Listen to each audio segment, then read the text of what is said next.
Every culture in the world has some myth or legend about a magical material or a magical creature, and if human beings can go out in the world and find and get those things, they can take it and use it to create magical items. If you can find adamantine, you can create a sword that's capable of slaying the Medusa. Mithril is used to make armor. Swan feathers can be used to make a cloak that will allow you to fly. Phoenix feathers and the golden fleece will heal you. Those myths and those legends are where we get the desire to craft things in our fantasy RPGs. Unfortunately, most tabletop RPGs abstract things to a really boring level. Yeah, it's gold. It's just all gold. Your character isn't putting a pile of gold down and going, blah, blah, blah, blah, boom, Horn of Valhalla. No, they're going to stores and they're buying ink from fire giants and dwarven gold and, I don't know, the Horn of a Celestial Rhino, and they're putting that all together, and that's what they're actually crafting. But that abstraction to gold ruins the fantasies for some players. They want to be involved in going and gathering the bits and figure out how they could put it together and make the magic item themselves. They want to fulfill that fantasy, and they're ever hoping that some tabletop RPG will give them the rules, the tool set to finally fulfill that fantasy. No light speed. It's not my fault.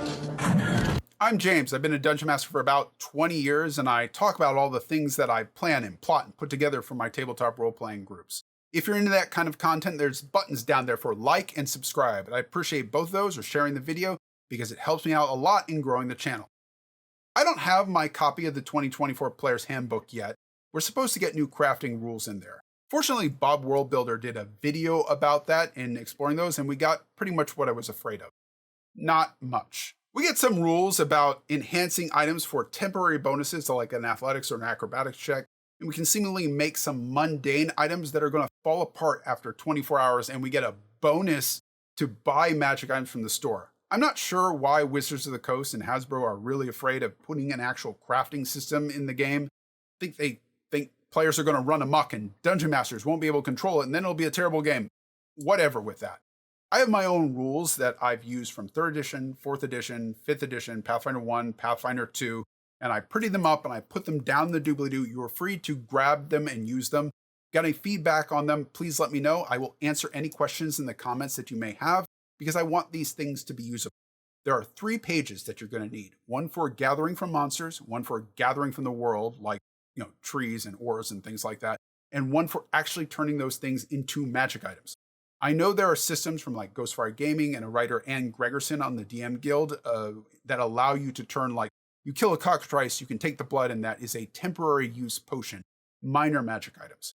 But I want something so that my wizards, my clerics, my sorcerers can actually create magic items. I want them to be able to create firebrands and Ioun stones and armors of invulnerability and actually craft them custom for themselves in my games.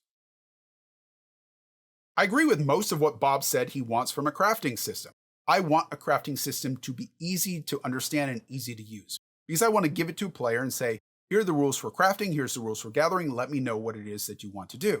I don't want to leave them completely alone. It's not a solo game, they're playing with a Dungeon Master, but I do want to just get that plate spinning so that I can turn other players engaged in other activities. Here are the rules for crafting, take a look at what you have and decide what it is you want to make. In the meantime, I've got to go talk to the fighter who's trying to negotiate with the king to become a baron. The cleric is talking to their temple about some sort of a religious schism with a death cult, and the rogue is trying to take over the Thieves Guild. Once I get all those plates spinning, we can come back and make sure that what you've got is all on the up and up. Being a Dungeon Master is often like cooking a holiday meal for your family. You got a lot of pots all simmering away, and you're trying to make sure nothing burns, and hopefully it all comes out at the same time, nothing is ruined. I also agree with Bob that I don't want to take anything away from the player. They already killed the monster. They already did the hard part. They are entitled to this loot. But I do want a role involved in some way. So I want to use that role to give a chance to improve the loot rather than to say you get nothing at all. So you get nothing. You lose. Good day, sir. I'm also a little bit worried about opt-in. Some players do not care about crafting systems. It doesn't matter what it is. It doesn't matter what you're going to make with it. They just don't care. It's not their stick. They want to go into tombs. They want to go into lairs. They want to go into ancient dungeons and loot the treasure. That's all they're up for. And that needs to be okay. So there needs to be some sort of a gold translation to anything that I give them for loot so that they can sell that. But that also gets me to my next worry, which is kind of Gold inflation, at least at low levels. At high levels, you've got enough gold that you could buy a small kingdom if you really want. At low levels, I don't want the players to just be able to buy their way out of problems. And if the loot that they're getting out of this gathering system, this crafting system, is going to double the amount of their available money because they just go sell that cockatrice feather or the Medusa head, and then they can buy their way out of the friend that's been turned into a stone thing by the Medusa that they just killed, then that is allowing them out of the problem that was meant to be a challenging and interesting problem for low levels. Yes, as a dungeon master, I could just say, no, the church will not sell you a remove petrify or a remove curse spell. But that feels much more like the dungeon master just saying no. You shall not pass! A good crafting system would instead reinforce the verisimilitude of the world. The players would understand, naturally, why they can't get the remove curse or the stone to flesh spell to recover their friend that was stoned by a Medusa that they just killed. I also want my crafting system to be a quest generator. Well, of course I can cast stone to flesh, but I don't have the necessary ingredients. You need a mandrake root for that. No, I don't have any around. Are you kidding? That stuff is poisonous, and it screams. Some child could come along and pull it out of the dirt, and then everybody in the village is dead from that howl. You're gonna have to go somewhere else and get it. There's a hag's hut like 20 miles into the forest. You can go get it from her, but be careful if she catches you in her garden, she's gonna turn you all into toads. You have a paladin that wants to make a Holy Avenger sword, a Cortana, and they ask you, hey, I've got all these bits and pieces, can I make that? You can say, no, you're gonna need high quality mithril to get that. Well, where could I find high quality mithril? Go talk to some Dwarven King, I'm sure they know where they can get that. So the player goes and talks to the Dwarven King, and the Dwarven King says, I don't know where you can make it, but there's this legendary Azure Smith that used to make mithril weapons. Unfortunately, they've been captured by frost giants.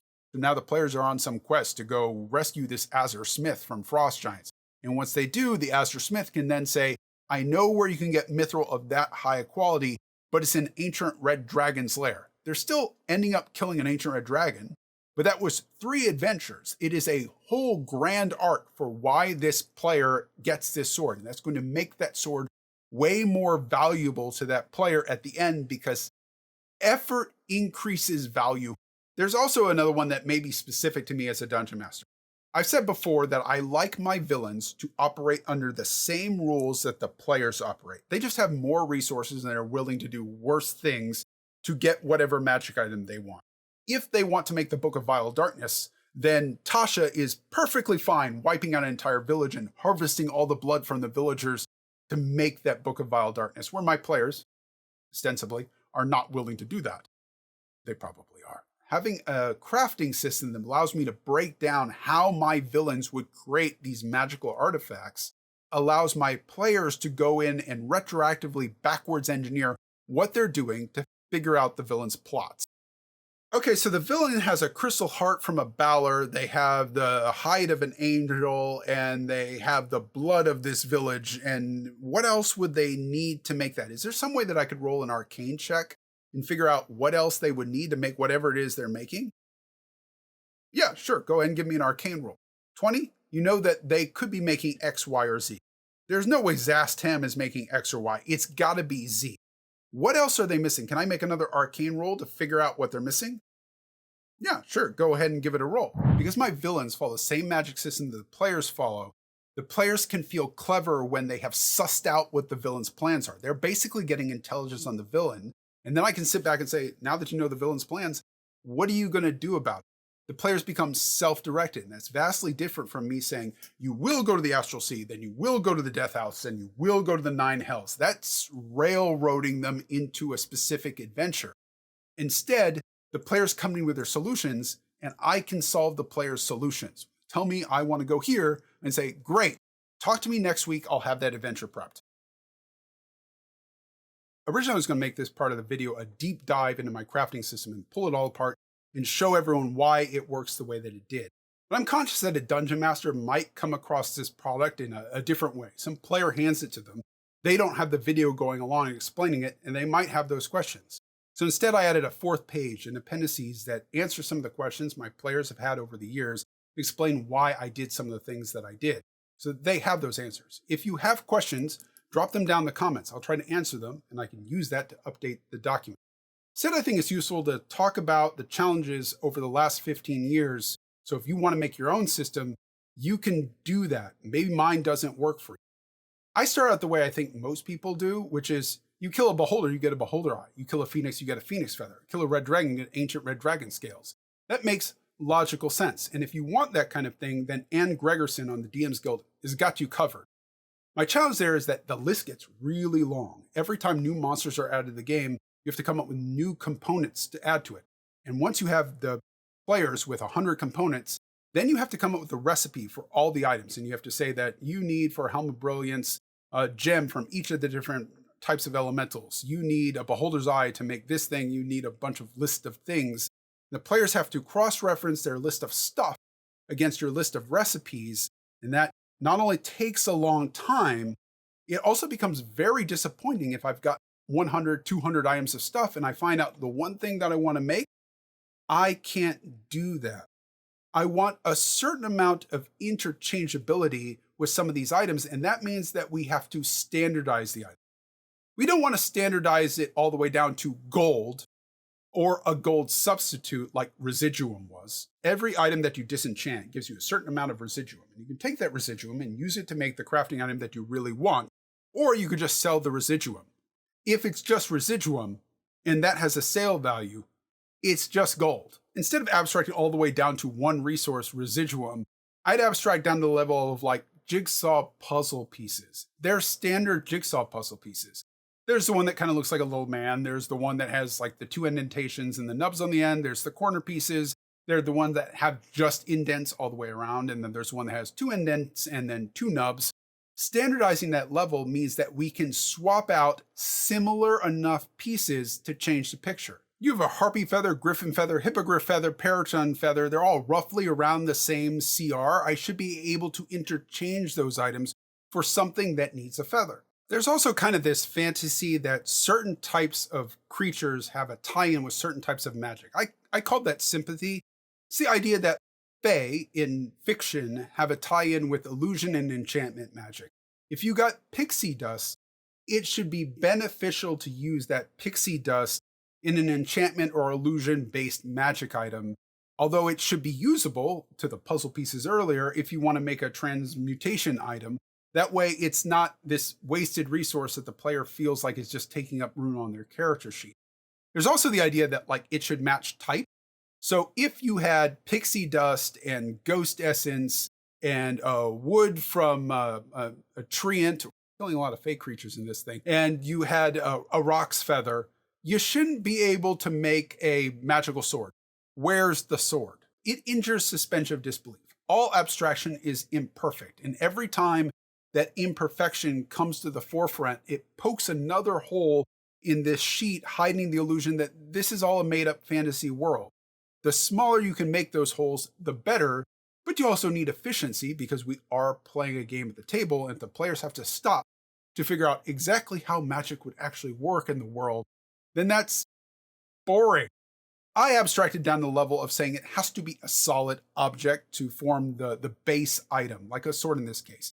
You have to do it out of ore or plant material, a wood, or a crystal, or like ivory, which I use as a stand-in for teeth, horns, claws, anything that is calcified organic material.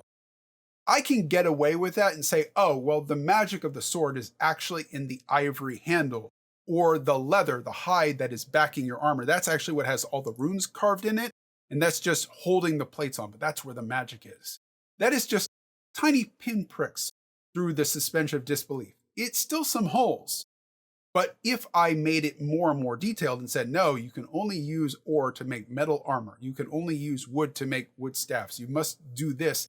Then I get back to having an unwieldy system where you have lots of items in your player inventory and you have to compare it to lots of different items to make it.